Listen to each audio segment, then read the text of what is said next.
Yo, what's up guys, my name is Topazz. So like a day or two after Elden Ring released, I had a clip go viral of my pure DEX build, which looks a lot like Zoro from One Piece. And in the comments I seen a lot of questions about the build. What class did I choose, what stats do I have, what gear do I wear, and most importantly, how did I get him to look like Zoro. So in this video I'll be showing you guys everything about this build, starting off with the stats and equipment, and I'll finish off with the class I chose and the character creation. So let's get right into the build, starting off with the stats. So because I'm a pure dexterity build, I've only invested points into vigor, endurance, and dexterity. And as you can see, I have 80 dexterity at only soul level 89, as well as having 35 vigor and 25 endurance. Now you might be thinking with those stats, my level should be within the 110s. But as you'll see later on, I do have a talisman that boosts all my stats by 5, as well as another talisman that boosts my dexterity by another 5. So in reality, I actually have 30 vigor, 20 endurance, and 70 dexterity. Now another question I get is why I went all the way to 80 dexterity. And the real question is, why don't I go any higher? Being a pure dexterity build, I don't need to spend points on anything other than dexterity, vigor, and endurance.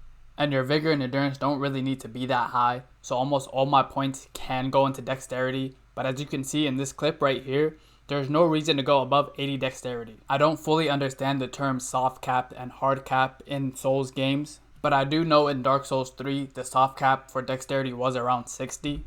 But as you saw in this clip here, my right and left hand weapon damage scaled nicely up to like 80 dexterity. Speaking of right and left hand weapons, I do dual wield the Uchi katanas. This is because Zoro only uses katanas, and the Uchi katanas are probably the best katanas to scale purely off of dex. Once you make them keen and upgrade them with some smithing stones, you can see yourself doing damage like this.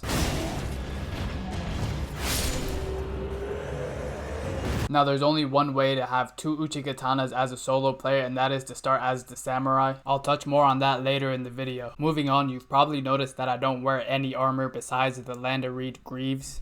This is because the man Zoro himself is usually shirtless and most definitely does not wear a helmet or gloves ever. And the Land of Reed greaves are fitting because, and this might be a little bit of a spoiler, but Zoro is probably connected with the samurai at Wano, as well as Oda saying that Zoro in real life would probably be Japanese. Now it does make the game a little bit harder to play without armor, but I managed to stay accurate to Zoro. And finally, for talisman, I have the Assassin's Crimson Dagger, which heals me off of critical hits like backstabs and executions. I also have Radagon's Sword Seal, which boosts all my stats by +5, and the Prosthesis Wearer Heirloom, which boosts my dexterity by +5. And now we're finally at the character creation. As I mentioned earlier, I did choose the samurai, and that's because the samurai automatically starts with an Uchi katana, and the other one can be found at the death-touched catacomb. And as I mentioned earlier, that is the only way for a solo player to have 2 Uchi katanas. If you have a friend that could drop you one, then you could really choose any class you want. So yeah, the rest of this video will be how I made my character look the way he does, including the skin color, the hair and hair color I chose, as well as all the sliders. I just want you guys to see that this doesn't look exactly like Zoro. The character creation isn't that great on this game, but as long as you have a few key features like the hair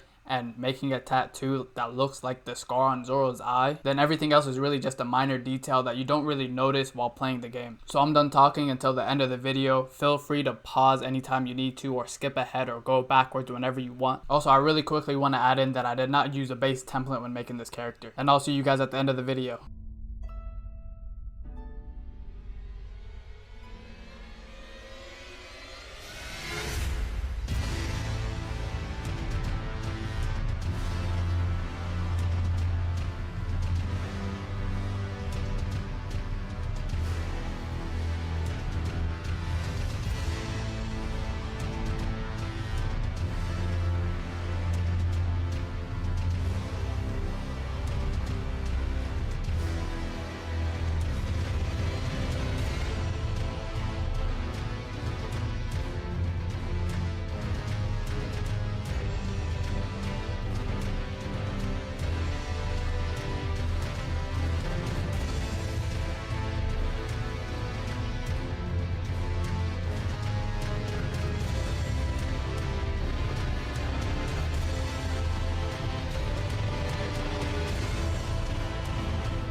And there you have it, guys. That is the complete pure DEX badass Zoro build that you guys have been asking me about. If you like the video, please leave a like, comment, and subscribe. It's totally free and it would help me out a lot. And that's all for me, so see ya.